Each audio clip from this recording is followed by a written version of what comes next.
and welcome to another lay and play Lowrider tech video. A bit of a break from the 1970 Impala series that you've seen on the YouTube channel.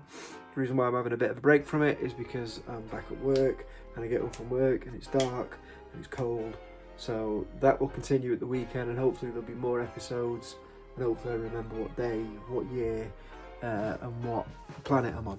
This is a video based around solenoids, how to mount solenoids, how to wire solenoids, etc.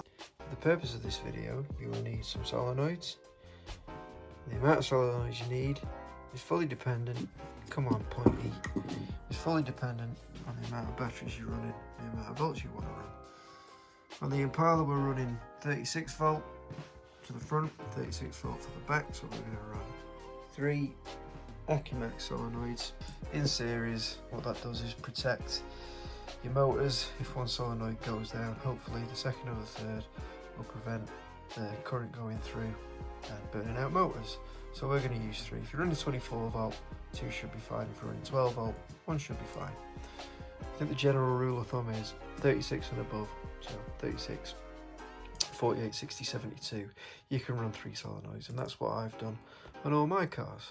To link the solenoids together, you want some threaded bits of tube. I can't remember what thread size they are, but I will find out, and I'll try and put it up here maybe in the top of the video.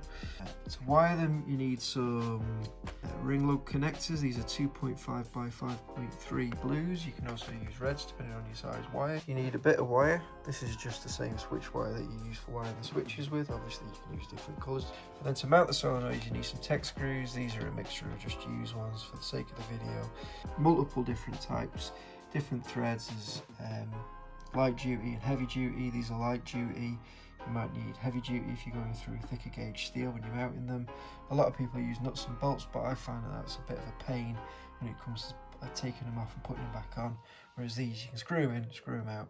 Bob's your uncle, happy days. We've got a bit of test scrap angle iron that we're going to use to mount them to. And then tools that you'll need for wiring, you'll need a crimp tool, wire stripping tool, and a pair of snips. Recommend cleaning this before you mount them, so you need a bit of a wire brush and your drill. And then to mount these you need your drill, and I think this is a, what size is it, Pointy? Oh, 5/16 this is. Safety specs, always wear your safety specs when using a wire brush, because these things will bash you right in the eyeballs. A blade and some masking tape. We'll get to this, why we need this in a minute. Obviously if you're under the age of 37, make sure you get your parents' permission before you use a blade. And then a selection of spanners. I've got a 1/2 inch, a 7/16 and a 10mm for the combination of different sizes on these.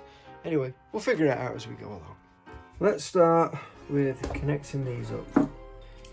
So to start with, you want to take the nut, the washer off one end of your solenoid, put the nut back on, then your piece of threaded tube, and then washer off the next one, the spring washer, and put the nut back on, connect them up just like so. You don't need to tighten these up yet, just get them so they're aligned just like that, just to speed things up not much. There's 3 that are already connected up, so these are loose. So what you want to do now is mount these to your piece of steel. Get them lined up wherever you want them to be within the car. Normally a lot of people want to hide them, a lot of people want to keep them in eye shot so they're easy to change if needs be. And then to fit them you need your socket. Once you're happy with your alignment and you've done all your measurements, line them up and then get your first solenoid mounted. And these are self-tapping.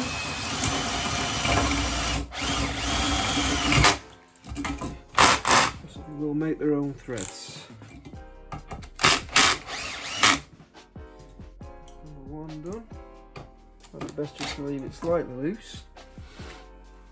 And then your second one, just one in each for now.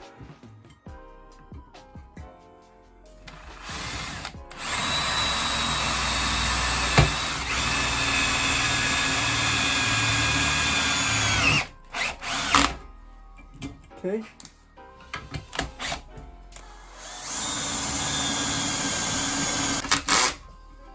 Okay, so that's your solenoids mounted up. Now they're where you want them to be.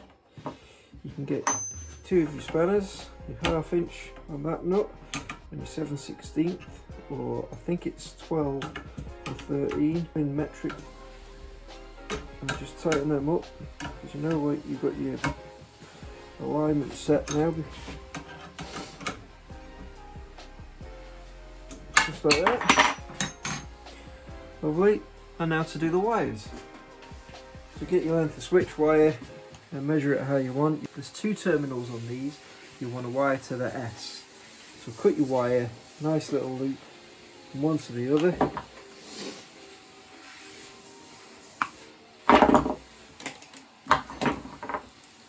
Get your wire strippers. Strip the wire back to the desired amount depending on the style crimps that you're using.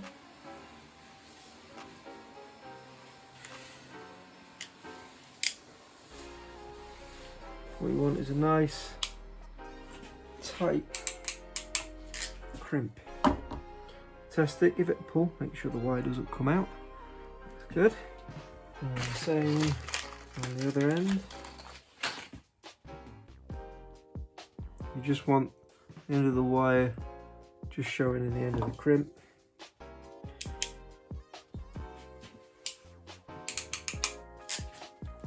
There you go. So again, test it, pull on it, make sure it doesn't pull through.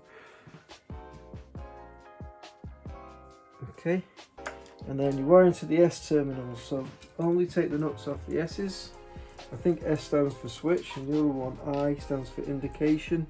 So you can actually wire a little light to the dashboard to show that the solenoid is live. Of course, you need to make 2 of these. So you can wire one and then another one, and then one of these will go off to your switch wire in the switch panel.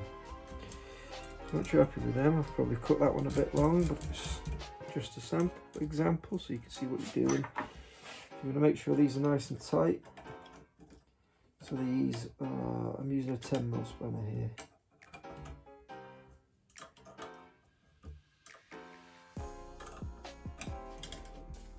Just nip them up nice and tight. Obviously, you would have the next link along. I'm not going to do that for the moment, for the sake of this video. So once you've got all that done,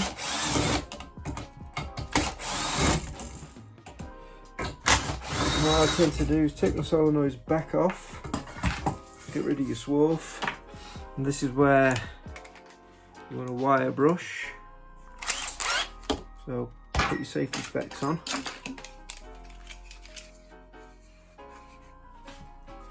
Give your surfaces a good clean, so you know you're getting a good electrical connection. Obviously, I should do a little bit more than that, but this is just for the sake of the video. And then what I like to do is run a bit of masking tape across the face of your mounting surface, like that. You can remount your solenoid.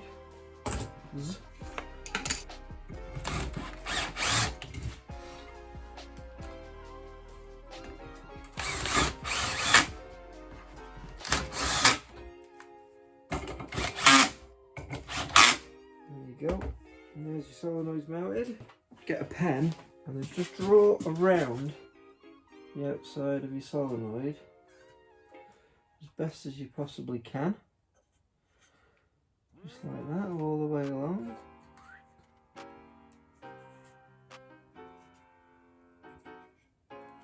And what this does is give you an outline of the solenoid base plate, so you can cut the template out, meaning that when it comes to painting, the surface that the solenoid is mounted to stays paint free, so you maintain that good electrical connection. Now if you get a ruler or a straight edge, you can continue that line there. continue that line there, continue that line there. So there's where your 3 solenoids are going to mount on its plate. And with your knife, very carefully, just cut yourself your outline for your solenoid. Just like so. Doesn't have to be super neat. And you'll see as you pull this back, it can go down very well. See as you slide this back, there's your base for your solenoid. Just do this one as well.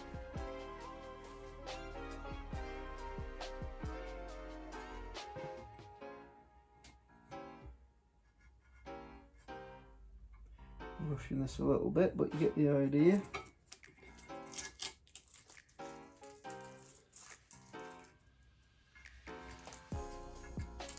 There you go.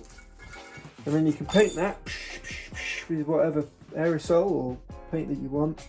And then when you peel that off later, you know that you've got the bare metal base plate for that solenoid to mount to. Whoop! For that solenoid to mount to. So that sums up what I do to mount my solenoids. If you've got a better idea of how to mount yours, I know some people use a nut and bolt, some people loop the wire instead of using these solenoid connections. If you're in the UK and you need solenoids or solenoid connectors, or if you want your solenoids pre-wiring, you can get in contact with me and I'll sort that out for you. But I hope this video has been helpful. Bye!